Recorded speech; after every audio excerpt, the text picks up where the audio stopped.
Hey everybody, welcome back to another episode of Level Up. Today we're answering the question, what are the best ways to market to doctors and hospitals? And thank you so much, Ali Lieberman, for this question. We're Kate and Katie of the Private Practice Startup, and Level Up is a series designed all about you, where we answer your most burning questions about private practice.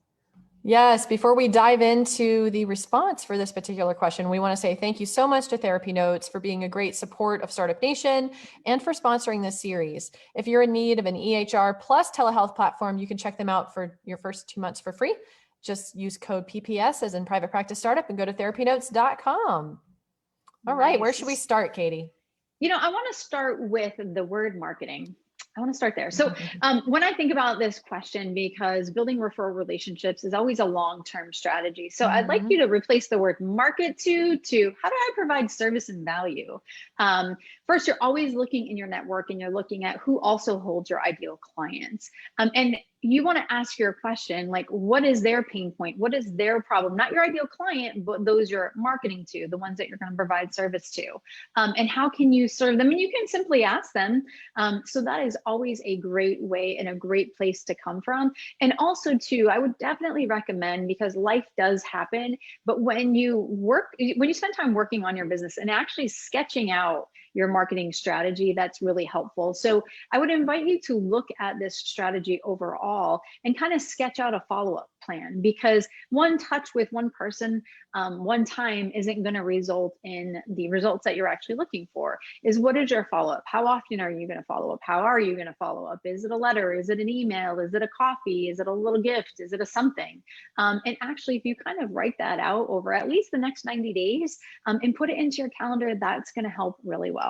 Kate, your thoughts? Yeah, it's really just like Katie said, of being of value and service, and then just being memorable. It's reminding people that you're here and how you can help and that you're available to help, because we're all so busy. They're all so busy. The doctors, think about how many people they're seeing on a daily basis, and hospitals are just, inundated with the amount of work that they have. And so you want to make sure that you're staying top of mind for people, that you're doing things to make yourself memorable. I remember a few months ago, we had Roberta Alves on the podcast, and she had talked about she built her whole practice from networking and being able to, she's also an eCourse alumni who's gone through the program with us, but her superpower is networking and relationship building. And she built her whole practice from creating those relationships with doctors and hospitals.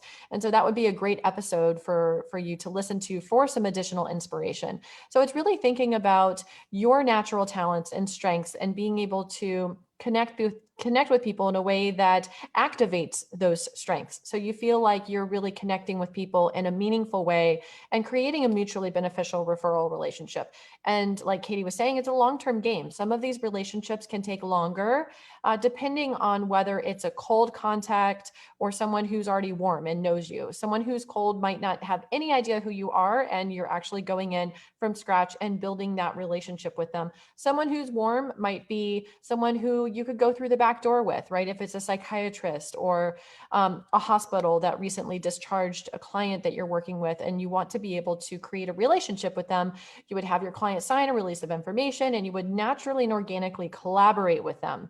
And maybe you've had several clients in common. It would make sense for you all to possibly get together for a coffee, or you bring them coffee, or think about ways of connecting.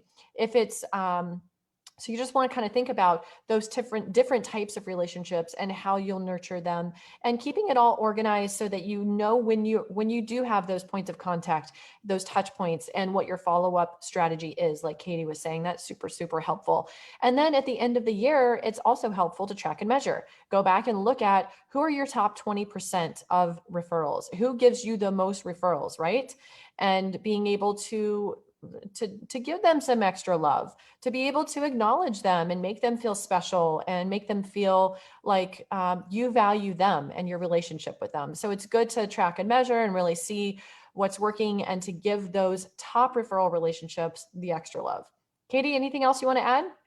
I would just add, Kate, maybe not on a yearly basis, but at least quarterly or monthly. You really want to know what's working and what's not, so you can decide where you're putting your time, your money, your energy. So we're big on tracking, measuring. Yes, but if you're not yes. even tracking and measuring yet, at least on a yearly basis, that would be good. That's a good start.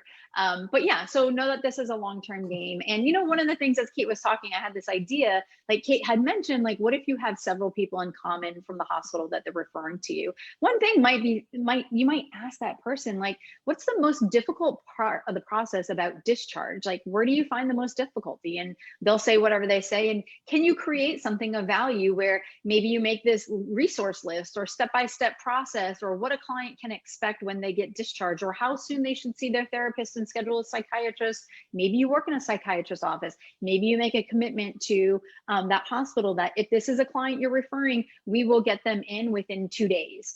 So find a way to solve their problem, because that will set you outside from the rest. Like Kate's saying, really being memorable. But when you're a problem solver and it's working, people are more like to be able to refer to you. So that was just a quick creative thought off the top of my head, inspired by Miss Kate Campbell.